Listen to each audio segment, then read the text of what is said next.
আলীর দুই বউ ময়না ও আদুরি। বড় বউ ময়না ছিল খুব সৎ ও পরিশ্রমী, আর ছোট বউ আদুরি ছিল যেমন অলস তেমন হিংসুটে।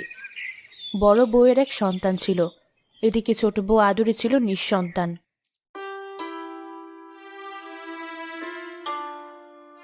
বুঝলে বড় বউ, আজ আকাশটা বেশ মেঘলা করেছে।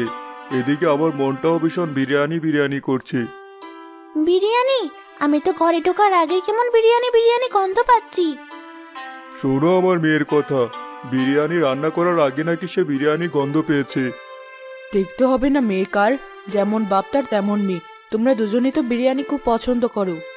তা যা বলেছো বড় বউ, আজ তুমি সুন্দর করে চিকেন বিরিয়ানি রান্না করো। তোমার হাতের চিকেন বিরিয়ানি সেই স্বাদ, ছোট বউকে দিয়ে তো আর কোনো কাজ হয় না। রোজ রোজ আমার পেছনে না লাগলে তোমার হয় না? তা রান্না বান্না কি এমন মহৎ কাজ যে পারবো না? ছোট, রেগে যাচ্ছিস কেন? তুই তো জানিস সবসময় উনি একটু মজা করতে ভালোবাসি। থাক হয়েছে, আর তেল মারতে হবে না। ওসব আমি বুঝি। তোমার কান পড়া নিতে উনি সবসময় আমার পেছনে লেগে থাকে। ছি ছি ছোট, এ কি বলছিস তুই? তোকে আমি আমার ছোট বোনের মতো দেখি, আর তুই আমাকে এমন কথা বলতে পারলি? আচ্ছা ঠিক আছে, রান্না বান্না যখন এতই সহজ, তখন আজ চিকেন বিরিয়ানি ছোট বউ রান্না করবে। বড় বউ, তোমাকে আজ রান্না বান্না করার দরকার নেই, আজ তুমি বিশ্রাম নাও। কি মজা, আজ ছোট মায়ের হাতের বিরিয়ানি খাবো। খাওয়াচ্ছি তোদের আমার হাতের বিরিয়ানি, আমিও কম না। তোরা 12 হলে আমিও 16। এবার কি করব? আমি তো বিরিয়ানি রান্না করতেই জানি না, সেখানে চিকেন বিরিয়ানি। রান্না না করতে পারলে তো আমার সম্মান থাকবে না। দূর, আর ভালো লাগে না। ছোট মা, তাড়াতাড়ি রান্না করো, আমার যে আর তর সইছে না। দাঁড়া মা, করবো তো রান্না, এত অধৈর্য হচ্ছিস কেন? আচ্ছা মিনা, একটা কথা বলতো। বলো ছোট মা। আমার হাতের বিরিয়ানি কখনো খেয়েছিস? না, খাইনি তো। তাহলে তো ভালো লাগবে না, কারণ আমি তো কখনো বিরিয়ানি রান্না করিনি। তুই কি ভালো বিরিয়ানি খেতে চাস? হ্যাঁ ছোট মা, আমি মায়ের হাতের রান্নার মতো বিরিয়ানি খেতে চাই। তাহলে তোর মাকে গিয়ে বল, মা আমি তোমার হাতের বিরিয়ানি খাবো। শোন মা, আমার কথা যেন আবার বলিস না। আচ্ছা ছোট মা, আমি তোমার কথা বলবো না। আমি মাকে এখনই গিয়ে বলছি, তুমি কোনো চিন্তা করো না। যাক, ঝামেলা থেকে মুক্তি পেলাম। রান্না নিয়ে আর চিন্তা করতে হবে না।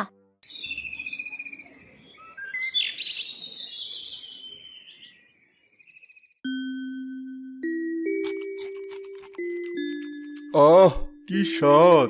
ছোট বউ তো দারুণ রান্না শিখে গেছে দেখছি। এটা ছোট মা রান্না করেনি বাবা, মা রান্না করেছে। ছোট মা তো বিরিয়ানি রান্না করতে পারে না, তাই আমি মাকে বলেছিলাম বিরিয়ানি যেন মাই রান্না করে। বাহ, মেয়েটার মাথায় তো দেখছি বেশ বুদ্ধি। কিভাবে আমার দোষ ঢাকলো? ওকে তো আমার দলে টেনে নিলেই পারি। ও যদি আমার সব কথা শোনে, তবে তো কেল্লা ফতে। এজন্যই তো বলি, এত ভালো রান্না ছোট বউ করলো কি করে? আবার আমার পিছে লাগা হচ্ছে। আমি রাত্রেই চেয়েছিলাম, কিন্তু তোমার মেয়ে তো রাত্রেই দিল না, না হলে আজ দেখিয়ে দিতাম। থাক থাক, হয়েছে। এবার সবাই চুপচাপ খেয়ে উঠতো, আর তর্ক করতে হবে না কারো। যতদিন আমি আছি তোকে রান্না করতে হবে না ছোট। এমন ভাব করছে যেন সেরা কোনো বাবুর্চি। তোর এই বড়াই আমি ভাঙবো। এ কি, আজ আবার মাথায় তেল না দিয়ে চুল চিরুনি করছিস? তোর কি কখনো আক্কেল জ্ঞান কিছু হবে না? আমার মাথায় তেল দিতে ইচ্ছা করে না মা। সবসময় মাথায় তেল দিতে বলো কেন? মুখে মুখে চাপা, মেরে মুখটা একদম ভেঙে দিব। আহা বড়, শুধু শুধু ওকে বকছো কেন? ছোট মানুষ। আমাকে দে মা, আমি তেল দিয়ে চুল চিরুনি করে দিচ্ছি। সব সময় মেয়েটার সাথে কেমন যেন করে। মেয়ে বড় হচ্ছে, এখন এমন করলে হয় নাকি? তুমি আমার কষ্টটা বোঝো ছোট মা, তুমি খুব ভালো।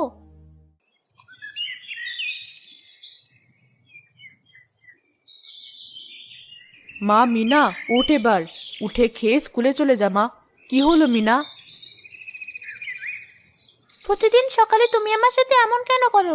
তোমার জন্য শান্তিতে একটু ঘুমাতে পারি না, একটু কারোর সাথে বেড়াতে পারি না। আজকাল তুই মুখে মুখে বড্ড তর্ক করা শিখেছিস। দেরি করে স্কুলে গেলে স্যারের বোকা শুনবি তো। আমাকে নিয়ে তোমার এত ভাবতে হবে না, আমার নিজেরটা আমি নিজে বুঝে নেব। বেয়াদব মেয়ে, সবসময় মুখে মুখে তর্ক। এ কি বড়, তুমি মেয়ের গায়ে হাত তুললে? ছি ছি, মেয়েটার মুখে যে আঙুলের দাগ বসে গেছে। বেয়াদবি করলে তো তার শাস্তি পাবেই। আজ থেকে মুখে মুখে তর্ক করলেই ও মার খাবে। আয় মা, আমার কাছে আয়। আহারে, ছোট্ট মেয়েটাকে কি ওইভাবে মারে? আজ থেকে তুই আমার কাছে থাকিস, দরকার নেই অমন মায়ের, আমি তো আছি। তুমি আমাকে কত ভালোবাসো ছোট মা। মা আমাকে একটুও ভালোবাসে না, সবসময় আমাকে বকা দেয়। আমিও তো তোর মা। চল আমরা একটু রাফিদের বাড়ি থেকে ঘুরে আসি, তোর ভালো লাগবে। দিন যেতে থাকে। প্রতিটি কাজে আদরি মিনাকে তার মায়ের বিরুদ্ধে উস্কাতে থাকে। দিন দিন মিনা তার মায়ের প্রতি খুব ক্ষিপ্ত হয়ে উঠল। মিনা মা, মিনা। কি হয়েছে? এভাবে ডাকছো কেন? গলাটা শুকিয়ে গেছে, একটু পানি এনে দে তো মা। পারবো না আমি, নিজের পানি নিজে গিয়ে খাও। সব কাজে আমাকে ডাকবে না তুমি। রাগ করিস না মা, চল রান্নার সবজিগুলো কেটে নেই। তোমার যেতে হবে না ছোট মা, আমি সব সবজি কেটে দিচ্ছি। মেয়েটা দিন দিন এমন হয়ে যাচ্ছে কেন? আমি কি ওর কম যত্ন করে ফেলছি নাকি? মিনা মা, এই রোদের ভেতরে তুই মুরগিকে খেতে দিচ্ছিস কেন? আমার কাছে দে। থাক, তোমাকে এত দরদ দেখাতে হবে না। এগুলো ছোট মায়ের মুরগি, সময় মতো খেতে দিলে ডিম পারবে, আমিও খেতে পারবো। আমি কি তোকে খেতে দেই না? তুই যে আমার চোখের মণি, তুই কি বুঝিস না? সে আমি জানি, আমাকে বোঝাতে হবে না। মিনা মা। হ্যাঁ ছোট মা, আসছি। এই নে, তোর বাবাকে তোর জন্য চুড়ি ফিতা আনতে বলেছিলাম। সত্যি এগুলো সব আমার ছোট মা? হ্যাঁ মা, এগুলো সব তোর। এই দেখ, এতে কি? এটাতে কি ছোট মা? তোর পছন্দের ছানা জিলাপি, নে পেট ভরে খাস কিন্তু। আমার ভালো মা। আমি তোমার নিজের মেয়ে হওয়া সত্ত্বেও তুমি কখনোই আমাকে কিছুই দাওনি। সবসময় এটা করিস না ওটা করিস না এগুলো বলো, কিন্তু ছোট মা আমাকে অনেক ভালোবাসে। থাক, হয়েছে। তোর বাবা দুদিন পর ব্যবসা থেকে বাড়ি ফিরলো, যা দেখা করে আয়। তোর বাবা ঘরে নেই, হাটে গেছে সবজি কিনতে। ছোট মা, তোমার ঘরে চলো, এগুলো পরে দেখি আমাকে কেমন লাগে। ছোট মেয়েটাকে কি আমার থেকে কেড়ে নিতে চাইছে? না না, এটা কেন করবে? মিনা তো আমাদের দুজনেরই মেয়ে। আমি মনে হয় একটু বেশি ভাবছি। উনি তো দুদিন পরে বাড়ি ফিরলো। যাই, ঘরটা একটু গুছিয়ে রেখে আসি, এসে বিশ্রাম নিতে পারবে। মিনা মা, তুই আমার ঘরে বস, আমি এখনই বাইরে থেকে আসছি। আচ্ছা মা।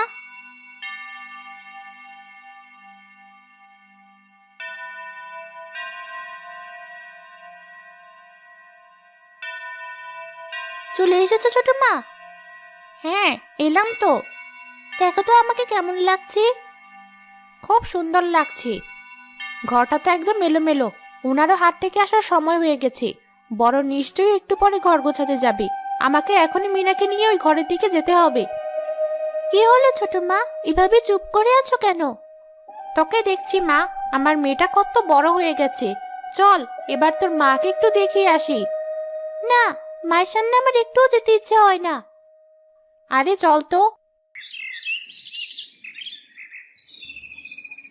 মিনা, ও মিনা, ছোট বউ, বড় বউ, তোমরা সবাই কোথায় গেলে?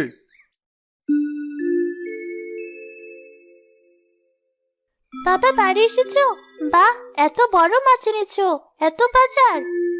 হ্যাঁ মা, দুদিন পরে আবার ব্যবসার কাজে বাইরে যাব, তাই বেশি করে বাজার করে রেখে যাচ্ছি। ও, তাই বলো। ছোট বউ মাছটা কেটে দাও, বড় বউ রান্না করুক। আজ গরম ভাতে বড় মাছের ঝোল খাবো। হ্যাঁ যাচ্ছি, ঘর গুছিয়ে রেখে আসলাম। তুমি একটু বিশ্রাম করো, আমি এখনই তোমার জন্য মাছের ঝোল করে আনছি। ও হ্যাঁ, একটা কথা তো ভুলেই গিয়েছিলাম। বড় বউ, আমার জামার পকেট থেকে শিবুর টাকাগুলো আনো তো। ওর ব্যবসার টাকা ভুল করে আমি বাড়ি নিয়ে চলে এসেছি।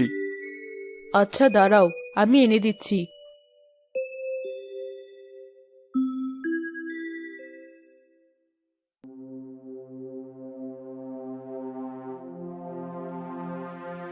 কই, তোমার পকেটে তো কোনো টাকা দেখছি না।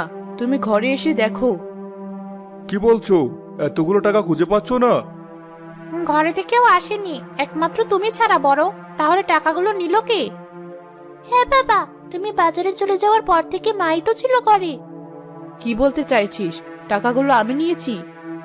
তুমি না নিলে যাবে কোথায় টাকাগুলো? ঘরে তো আর কেউ আসেনি। বড় বউ, টাকাগুলো নিলে তাড়াতাড়ি দিয়ে দাও, ওটা আমার কাজের টাকা। কি বলছো? এতদিনেও কি তুমি আমাকে চিনতে পারোনি? এসব হেয়ালি রেখে টাকাগুলো ভালো ভালো বের করে দাও, না হলে কিন্তু তোমার জন্য এই বাড়ির দরজা সারা জীবনের জন্য বন্ধ হয়ে যাবে। তোমাকে আমার মা ভাবতে ঘৃণা হচ্ছে। বাবার টাকা চুরি করলে তুমি?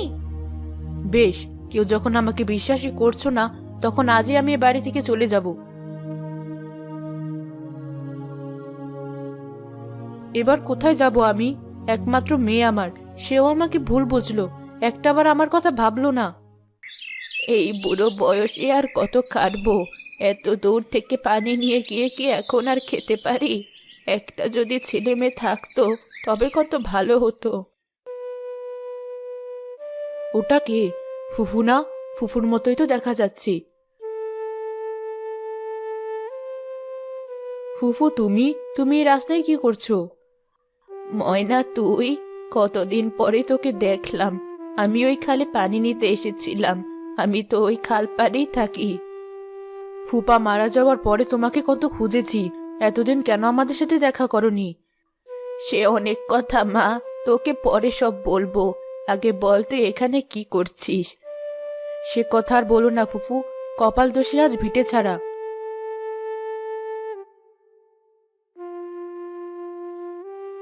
তোর মেয়েটাও কেমন যে মায়ের উপরে এত বড় দোষ চাপালো।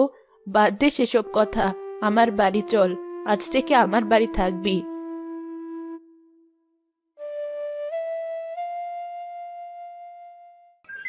দেখতে দেখতে দুদিন কেটে গেল। আলী ব্যবসার কাজে বাইরে যাওয়ার জন্য তৈরি হচ্ছিল। ছোট বউ, মেয়েটাকে দেখে রেখো, আমার ফিরতে সপ্তাহখানেক দেরি হবে। এতগুলো টাকা হারিয়ে গেল, সেগুলোর ক্ষতিপূরণ দিতে বেশ খাটতে হবে। তুমি আমাদের নিয়ে চিন্তা করো না, মন দিয়ে কাজ করো। বড় যে এমন একটি কাজ করবে সেটা কেউ স্বপ্নেও ভাবেনি। আলী তাদের কাছ থেকে বিদায় নিয়ে বেরিয়ে পড়ল। দেখতে দেখতে 1 সপ্তাহ পার হলো। এর ভেতরে মিনার উপরে তার সৎমা খুব নির্যাতন করতে লাগলো। মিনা, এই মিনা, মুখপুরিটা পেয়েছে কি? আমাকে কি চাকর ভাবে? কি হয়েছে ছোট মা? সকাল সকাল এমন চিৎকার করছো কেন? চিৎকার করবো না তো তোকে রোজ রোজ এভাবে বসিয়ে খেতে দেব? নিজের মাকে তো অপবাদ দিয়ে তাড়িয়েছিস, এবার আমার ঘাড়ে লেগেছিস। এত বেলা পর্যন্ত কে ঘুমায়? কিন্তু ছোট মা, আমি তো রোজ এত বেলা পর্যন্তই ঘুমাই। আজকের পর থেকে যদি সকাল সকাল ঘুম থেকে না উঠিস, তবে সকালের খাবার বন্ধ। এখন কলতলায় বাসন মেজে রুনাদের বাড়ি থেকে পানি নিয়ে আয়। কাপড়গুলো বালতিতে রেখে পরে সেগুলো ধুয়ে দিস। কিন্তু ওগুলো তো আমি কখনো করিনি। রানের হালে খাওয়া বন্ধ। এখন থেকে এ বাড়িতে থাকতে হলে কাজ করে খেতে হবে। যত সব পুটকো ঝামেলা আমার ঘাড়ে চাপিয়ে গেল। এখন আমি বুঝতে পারছি ছোট মায়ের উস্কানিতে মায়ের সাথে কতটা খারাপ করেছি। মা তো সবসময় আমার ভালোই চাইতো। আমি সবসময় মাকে ভুল বুঝেছি। এবার মাকে কোথায় খুঁজে পাবো? আমার যে খুব শিক্ষা হয়েছে।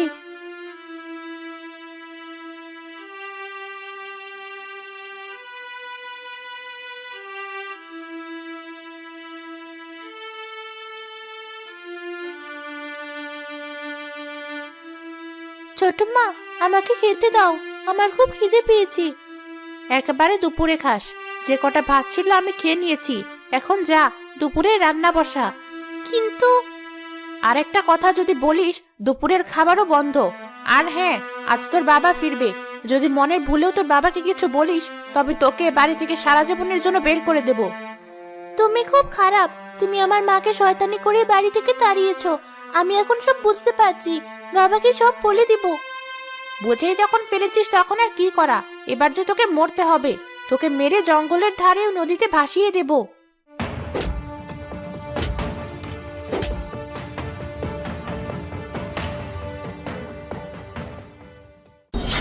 মিনা, আমার মেয়ে।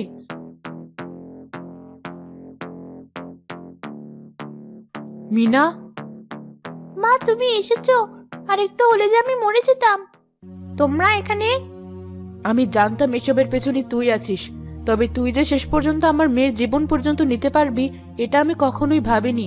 মেয়েটার জন্য মনটা বড্ড কু ডাকছিল। ভাগ্যিস ছুটে এসেছে আমার মেয়েটার কাছে, না হলে কি হতো? তুমি আবার এসেছো? তোমাকে না বলেছিলাম এ বাড়িতে আর কখনো পা দেবে না? পা দিয়েছে বলেই তোমার মেয়েটা বেঁচেছে, না হলে নির্ঘাত আজ মৃত্যু হতো তার। মানে কি হয়েছে বাড়িতে?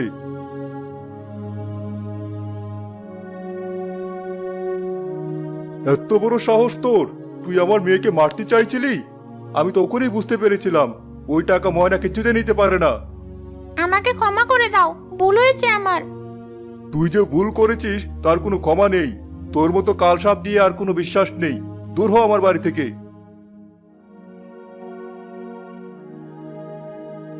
মা, তোমার সাথে আমি খুব অন্যায় করেছিলাম, তার শাস্তিও পেলাম।